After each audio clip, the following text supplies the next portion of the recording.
महिलांवरील अत्याचाराच्या घटनांमुळे राज्यात खळबळ उडाली आहे. बदलापूर घटनेनंतर अनेक घटना समोर येत आहेत. अशातच उल्हासनगर येथून एक अशाच प्रकारची धक्कादायक घटना समोर आली आहे.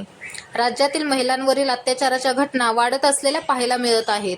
बदलापूर घटनेनंतर महाराष्ट्रातील सर्व जिल्ह्यांमधून अत्याचाराच्या अनेक घटना समोर येत आहेत.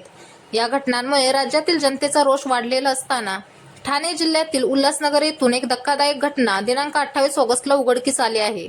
सोशल मीडियावर ओळख 15 वर्षीय अल्पवयीन मुलीला महागात पडली. इंस्टाग्रामवर झालेली ओळख, त्यानंतर आरोपीने पीडितेसोबत असं काही केलं की सर्वांनाच धक्का बसला आहे. नेमकं काय आहे प्रकरण जाणून घ्या. सोशल मीडियावर ओळख, त्यानंतर मैत्री, प्रेम आणि धोका अशी प्रकरणे आपण पाहिली असतील. उल्हासनगरमध्ये 15 वर्षीय अल्पवयीन मुलीलाही इन्स्टावरची मैत्री महागात पडली. इंस्टाग्रामवर अल्पवयीन तरुणीची एका 22 वर्षीय तरुणासोबत ओळख झाली होती. दोघेही सुरुवातीला चॅटवर बोलू लागले. काही दिवसांमध्ये दोघांची चांगली मैत्री झाली. मुलीचा विश्वास तरुणाने जिंकला आणि त्यानंतर समोरासमोर भेटण्याचं दोघांचं ठरलं. अल्पवयीन मुलगी त्याला भेटायला गेली. त्यावेळी आरोपी तरुणाने तिला लग्नाचे आमिष दाखवले. लग्नाचे आमिष दाखवत गोड बोलून त्याने या भेटीवेळी तिच्यावर अत्याचार केला. काही दिवसांनी मुलीच्या पोटात दुखू लागलं.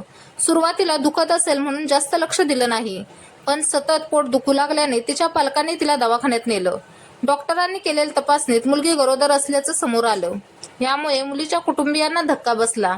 या प्रकरणाची माहिती मिळताच विठ्ठलवाडी पोलिसांनी पोक्सो कायद्याअंतर्गत गुन्हा दाखल केला आहे. पोलीस आरोपी तरुणाचा शोध घेत आहेत.